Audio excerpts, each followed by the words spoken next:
work with those guys. And same thing with me. I've worked with some SF guys that I thought to myself, man, these guys are unbelievable. I would do anything for these guys. And sometimes you look at them, you go, I wonder how these guys made it through. Yeah. You get to teams. I get to teams. I'd be like, did you really pass selection, dude? Yeah. Like, and it's weird. That's really hard for the American public to understand. Is that there is, and I've explained a bunch of times on the podcast, that there's a bell curve just like any other organization.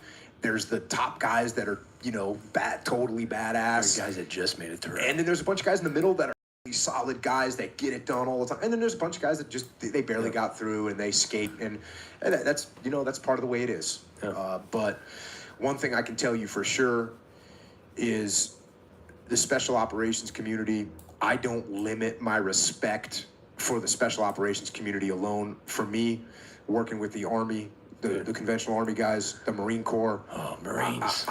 They're always good. Oh, they're always good. They're consistently. What, you're a rifle company? Yeah. Dude, awesome. Yeah. Can I please work with you? Because you just wanted, they're like a bunch of pit bulls that have been like locked up in a cage and they just get prodded every once in a while. And maybe they go and like tear something apart and they get thrown like some raw meat. And they're like, oh, this is good.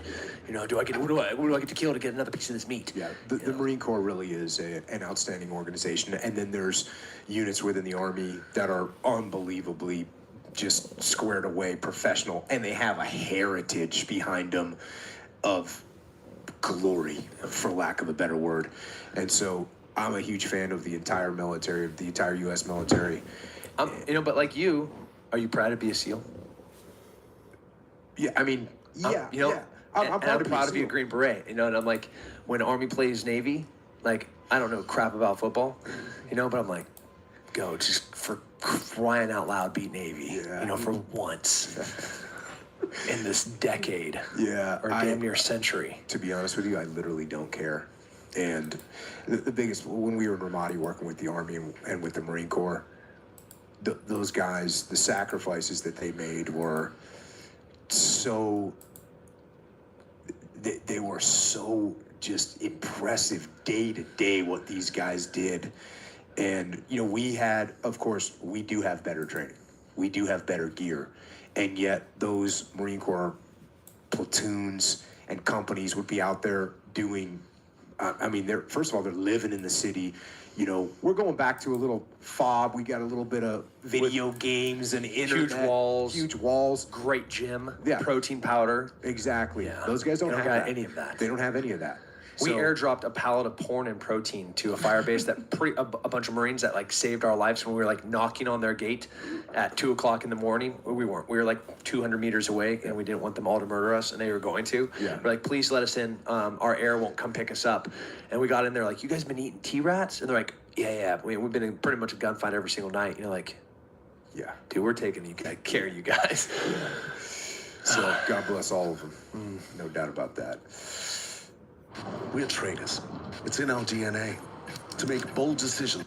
The United States Army Rangers are one of the most capable and lethal fighting forces in the entire world. As the Army's premier direct action raid force, there's a reason why almost everyone has heard of their motto, Rangers lead the way. But what if we told you that within the highly renowned 75th Ranger Regiment lies a mysterious, secretive unit that executes some of the world's most covert operations? That would be the Regimental Reconnaissance Company, the Army Rangers Tier 1 unit. That's right. The 75th Ranger Regiment has a Tier 1 unit that matches up with the likes of Delta Force and SEAL Team 6. But why do the Rangers have a Tier 1 unit?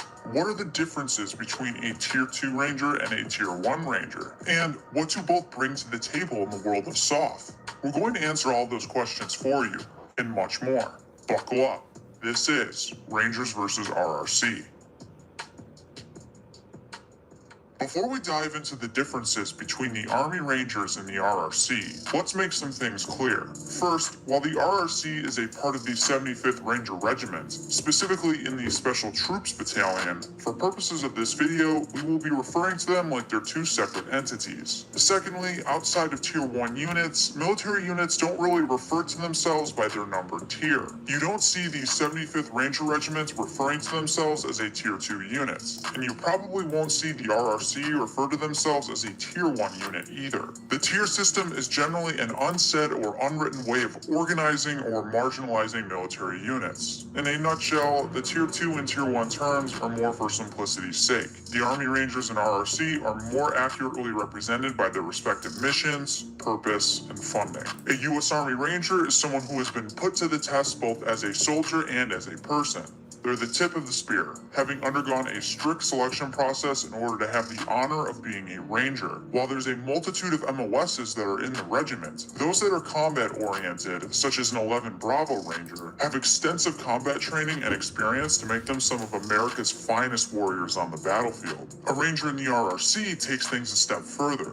Not only are they everything a Ranger is, but they're uniquely trained to operate in some of the world's most secretive, high-stakes missions. A very demanding environment indeed. With a selection process modeled after other Tier 1 units, they are built to execute the toughest missions out there with confidence, professionalism, and valor. But we're just scratching the surface. What are the missions of these two elite forces? The Army Rangers are a lethal, agile, and flexible fighting force, capable of conducting many complex Joint Special Operations missions. They focus on three types of missions: Special Operations Raids, Forcible Entry Operations, and Special Reconnaissance. Special Operations Raids are designed to seize, destroy, or capture enemy goods and locations while delivering maximum surprise and shock. Forcible Entry Operations can include things such as taking over airfields, and Special Reconnaissance is essentially gathering intel on the enemy. Rangers have an emphasis on small unit tactics and deploy often, but for shorter durations than conventional units because their op tempo is so high.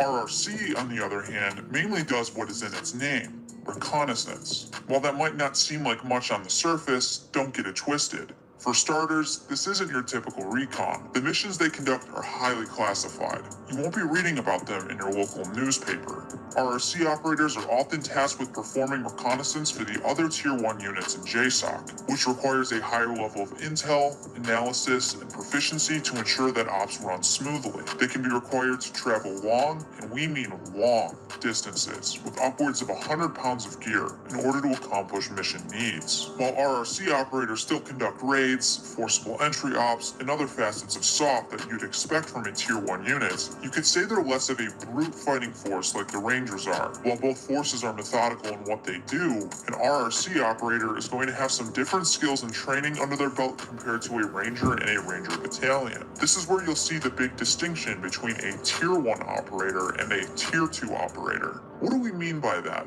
Well, an RRC operator is almost certain to be an Army Ranger who has years and years of experience in the regiment, with several deployments under their belt. They've excelled as a Ranger, and were handpicked based on their individual traits, leadership skills, and their ability to stand out amongst their peers. That's not to say an Army Ranger isn't also seasoned and experienced. There's plenty of Rangers who serve their time without going for RRC and still are the best of the best. But with different missions come different skills. Again, virtually every RRC operator is a Ranger. Rangers can receive training and serve as shooters, snipers, medics, breachers, combat divers, you get the deal. The training at RRC turns things up a notch and turns the RRC operator into a jack of all trades, where they can learn interrogation techniques, surveillance, computer hacking, demolition, and whatever else JSOC might need from them at any given moment in time. That begs the question: what does an RRC member go through to actually join this highly elite and secretive unit? In order to give you the full picture, we gotta go over what it takes to become an Army Ranger first. The Army Ranger pipeline is a bit shorter than most SOF forces pipelines. In fact, they're pretty much the only SOF force that can train you up to speed and send you to the battlefield within a year of starting basic training. But don't think that the pipeline is easy just because you can go downrange a bit faster than other SOF communities. To get into the 75th Ranger Regiment, you gotta pass two main courses.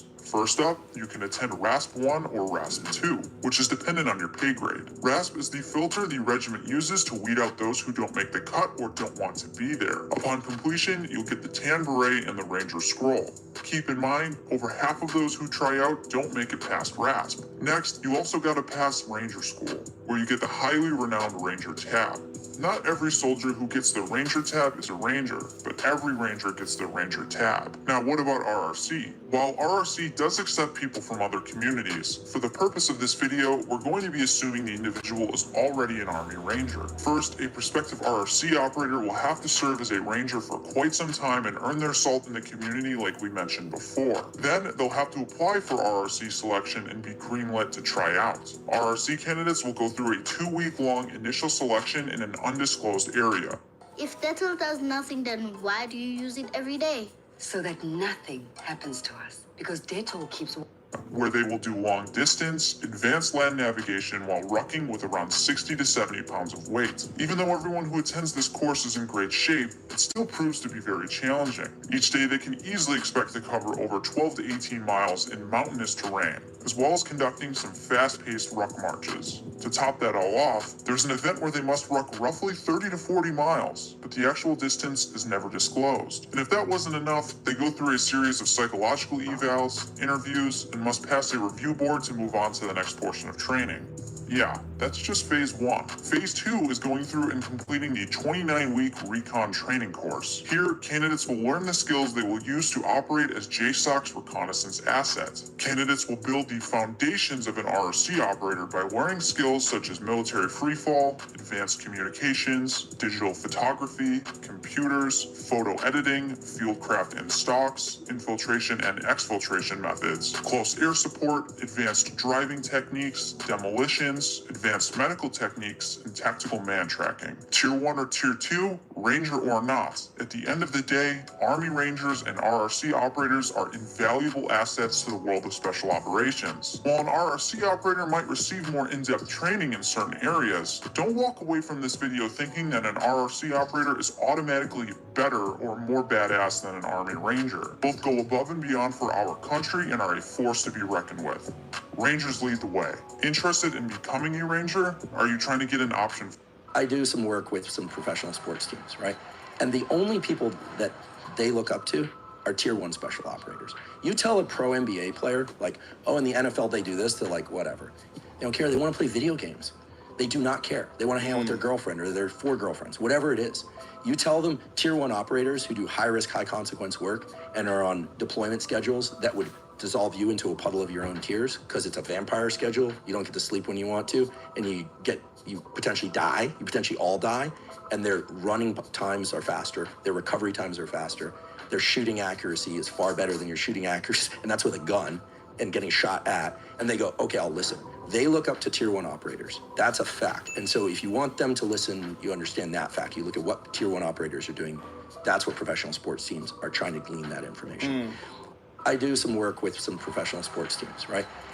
Everything with the unit's very cryptic, and so you go through like a 40-day selection process, which is pretty wild, and then you go back to your unit and you get orders to come to the year-long training, and they basically give you like this super random email that's just like, show up at this parking lot at this time. Okay, you show up and you're hanging out in this parking lot, and there's a couple guys I recognize from my selection class that are them, and then Shannon pulls up.